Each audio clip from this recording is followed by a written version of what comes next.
All right, I just got done putting together this little cage here for my thermostat. I need to have it low in the chicken brooder, but as you can see, it's just cardboard, and if I put it down low, they're just gonna peck it, and I don't think that's probably a good thing. So I'm going to have it attached to the brooder box, and I'm gonna have this over it.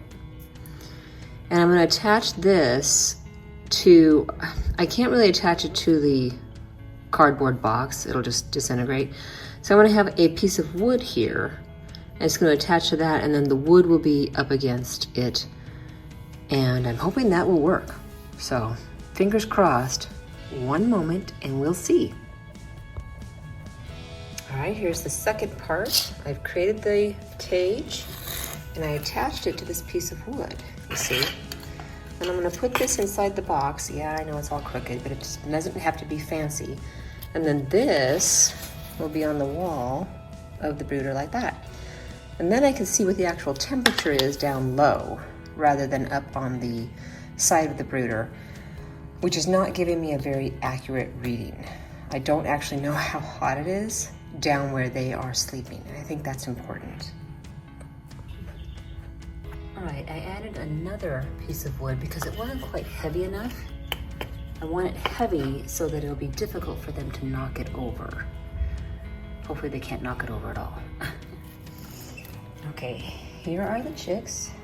They just experienced a remodel, wondering what the heck I'm doing. So here it is. So this is hardware cloth that I'm using out in the coop, and I have this extra piece. I have the thermometer attached here just with some duct tape, but now I can see what the temperature is down low. I also put a block of wood behind it so that it's not flat against the cardboard, which makes it difficult to read. But if I back up, you know, at an angle and zoom in, you know, obviously with my eyeballs, I can see that it is 80 degrees down there. All right, and I turned the heat lamp off for the moment so that I could actually see it. It's difficult to see it because the heat lamp is red, and obviously so is the thermometer. Now that one's up against where the heat lamp is, so it's kind of gives me a reading of what the temperature is on the other side of the box. However, it's pretty warm in this garage right now. So it's just 80 degrees, period. Which is fine because they are on their third week, which means they should be about 80 to 85 degrees, as I understand it. Again, I've been watching and judging a bit on how they act. Right now, they are not chilly. They are hungry, however.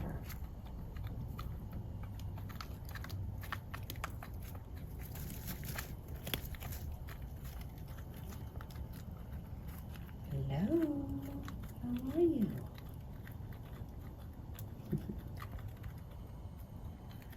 All right, here we are, about to begin the process of expanding the little chickie brooder. It's not too small yet, but it's getting there and they're growing fast. So there's the original box. I got another box, extra large, and another box, extra large. I actually have 4 of these because I didn't know how many I needed. So what I'm gonna do is I'm going to close up the bottom of each of these boxes and set them side by side.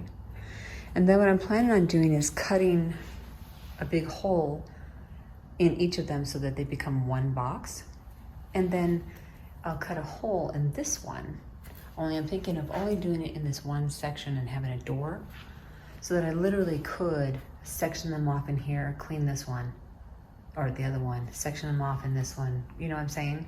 So it's like 2 brooders that will be connected, but might make it easier for me to clean if they're not completely connected. Or at least they have a gate or a door between them. So this is a project. We'll see how it goes, but this is the beginning of it. All right, here's the progress so far. Here are the pieces I took out. Here are the 2 boxes I just put together. And basically what I did was I cut out a section on each, left about 1 inch on the bottom, a little lip there, and I'm bringing them together. Sorry for the one-handed, here we go. So now you see, I will attach this to here and that on the outside, which will keep them together as one box. I'll also put this cardboard in here, you know, so that I can have a more solid base on the bottom. And then I'll put newspaper in and I can clean out this section and I can clean out this section. All at the same time, but you know, it'll be easier to just take the bottoms out. So this will make it pretty good size and attached to that one over there. Lens flare. All right, so this is the progress so far. I think it's gonna be, that's pretty big. I mean, the box is, let me see here. Okay, each box is 21 inches high when closed, of course. Here we go. It's 24 inches long and 20 inches deep. So basically this is gonna be like 48 inches long, more or less, and the 20 inches deep, plus what I already have going on over there, right? I think it's gonna be good. So I'll show you the finished product as soon as I have it up and running. Okay, here they are. I've fixed this cover. I put a different wood at each end, so now it's much easier for me to remove. And here's the new box to come. I put this on there, and I put a little roosting stick in there. And let's see, we can just remove this, let it drop there. There we go. All right, so here's the new box, much bigger than this old one. But what I thought I'd do is when the time is right, I'll move them into this one. And then if this one's too small, I will combine the two together, okay? I thought about combining them at first, like right away, not side by side like this, but you know, so that it's one giant box. But if I make it too big, then they might get cold. You know what I'm saying? The heat lamp can only do so much. And I do have a heater. There we go. Now you can see them. A heater that I'm going to be using out in the coop. The problem with putting that in the box is that they will get on it and just poop all over it. And so far, the heat lamp has done very well. And I'm liking it so far. So pretty soon, they're going to have an expansion. I figured make it now rather than panic later.